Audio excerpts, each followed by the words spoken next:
So one of the things I do with my lectures is that when I'm doing a face-to-face lecture, I also live stream it through webinar software so students can participate live online and ask questions, usually through a chat window.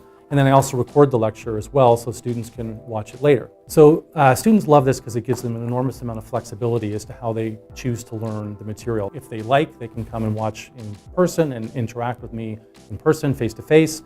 Some students prefer, for a lot of different reasons, to engage by being online. Even if they're on campus, sometimes students would rather be online than in the classroom. But of course, there's other reasons in terms of commuting and things like that. And then there's other students that will treat the course as though it's an online course and time shift the entire thing and watch the lecture later. So in terms of this idea of the philosophy of students' behavior, it's a really interesting kind of debate because the effect that this has had is that my attendance has dropped quite a bit. I would say it can be anywhere from a quarter to a third of the students actually come to class now on any given day.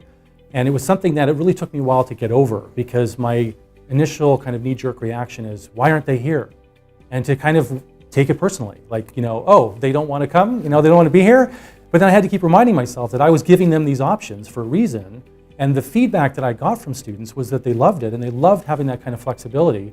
And some students would tell me they actually felt they learned better by watching the recordings later. They could watch them over and over again, they could pause, they could take notes, and that they found that it was a much more effective way for them to learn. So I had to kind of keep telling myself that this was a more useful way for some students to learn, that I shouldn't try to force them to be there in person. Some professors will try to take attendance or have marks associated with attendance, and that they think it must be bad if they're not there in person.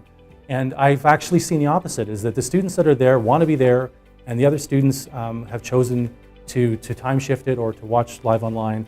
And so it's just another example where I think in terms of my philosophy, I'd rather give students options, let them make choices as to what works best for them instead of trying to force them into a certain type of behavior.